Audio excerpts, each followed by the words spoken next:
हरे कृष्णा। ओम नमो भगवते वासुदेवाय। आप सभी का हार्दिक स्वागत है हमारे चैनल पर। आपने अभी तक हमारे चैनल पर कार्तिक मास महात्म अध्याय की 24 तक की कथाएं सुनी हैं। अब आप आज इस वीडियो में सुनेंगे कार्तिक मास अध्याय 25 की कथा। चलिए शुरू करते हैं। बड़े मनोयोग पूर्वक नारद जी से ये कथाएं महाराज पृथु सुन रहे थे। नवमी की कथा सुनने के बाद महाराजा पृथु ने नारद जी से कहा, हे देवऋषि, भीष्म पंचक व्रत जो कि भगवान को अत्यंत प्रिय है, किस कारण प्रसिद्ध हुआ? मेरी ये जानने की प्रबल इच्छा है। नारद जी ने कहा, हे राजन, यह व्रत आनंदी काल से था, परंतु बीच में लुप्त हो गया था। दोबारा ये कब और कैसे प्रारंभ हुआ, इसकी कथा सुनो। इस युग में भगवान श्री कृष्ण ने भीष्म पितामह को यह व्रत बताया था और उन्होंने ही सर्वप्रथम इसे किया था। इसी कारण यह व्रत भीष्म पंचक के नाम से प्रसिद्ध हुआ। हे राजा पृथु, महाराज, युद्ध से पहले पांडवों की ओर से जब भगवान श्री कृष्ण कौरवों को समझाने के लिए गए, तब सर्वप्रथम वह विदुर जी के पास पहुँचे।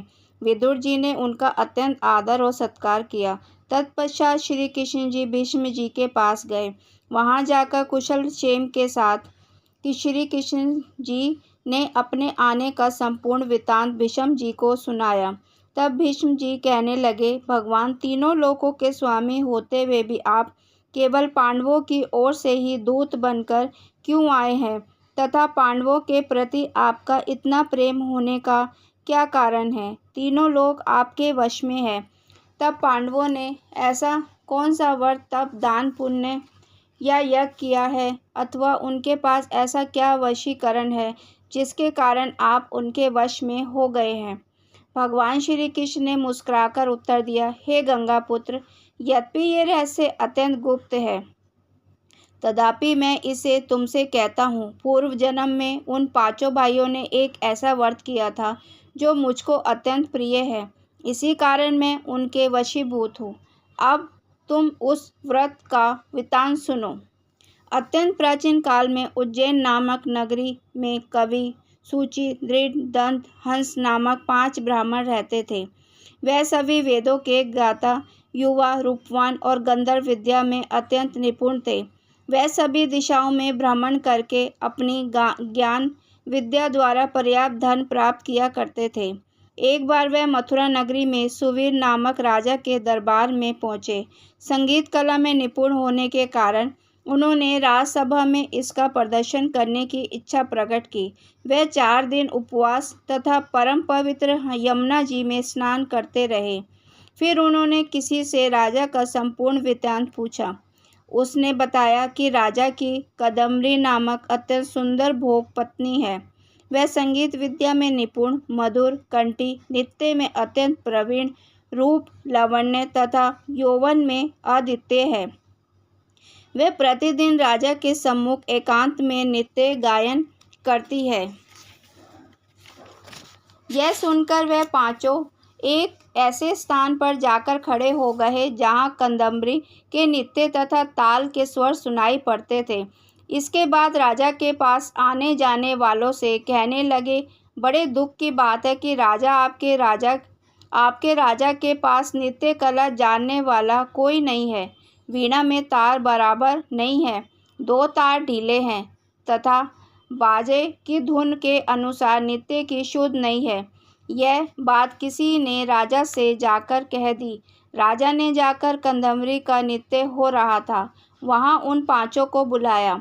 वहाँ पहुंचकर उन्होंने राजा को आशीर्वाद दिया और राजा के निकट बैठ गए। कदम्बरी ने उनको नृत्य विद्या में अत्यंत निपुण समझकर अपना विशिष्ट नृत्य किया। जब उसने चक्र में ताल दिया तो उन ब्राह्मणों ने उसको रोका। उसने चक्र छोड़कर यथा योग्य ताल दिया, मगर चक्र खंडित नहीं किया। कदम्बरी के इस गुण और उसकी रूप माधुरी को देखकर पांचों उस पर मोहित हो गए। कदम्बरी भी उन पांचों को देखकर उन पर मोहित हो गई। उसने रात्रि के समय गुप्त रूप से अपनी एक सहेली के हाथ उन पांचों को यह संदेश भेजा कि तुम में से एक प्रतिदिन नगरी के उत्तर की ओर यमुना नदी तट के समीप लताओं से घिरे निर्जन अनंत नामक तीर्थ में मेरे पास आकर अपनी अपनी विद्या तथा गुण का प्रदर्शन करो। उस समय मैं भी वीणा तथा राग का कौशल दिखाऊंगी। आगे की घटनाएं सुनाते हुए भगवान ने कहा, हे ब्रह्मचारी, जो मेरा भक्त था, दुष्ट संगति से बचने के लिए गांव से अत्यंत दूर रहता था।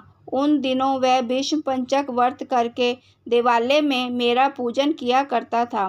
कार्तिक शुक्ल एकादशी के दिन उन संगीत ब्राह्मणों में से कवि नाम का बड़ा भाई भी उस देवालय में आया।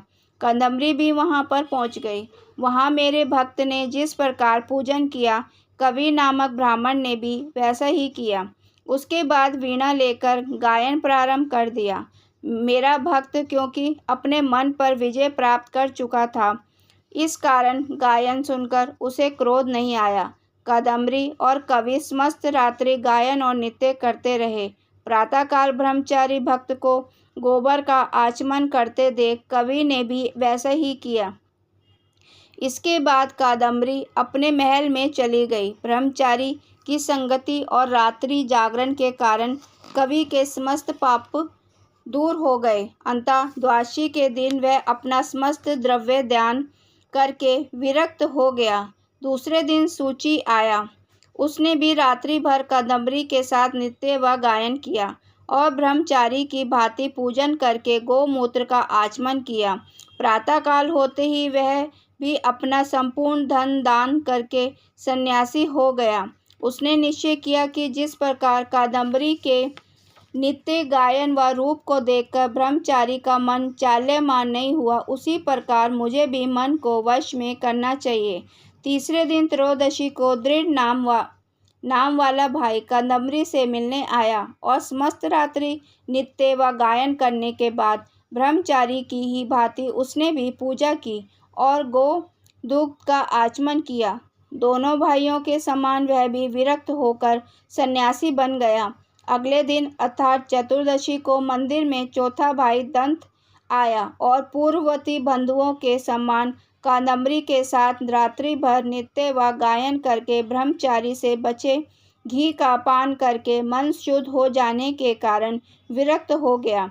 सबसे अंत में अर्थात पूर्णिमा को हंस नामक सबसे छोटे भाई ने आकर ब्रह्मचारी को प्रणाम किया और यमुना में स्नान करके आंवले के वृक्ष के नीचे श्राद्ध कर्म किया और बाद में अपने भाइयों के समान ही विरक्त हो गया।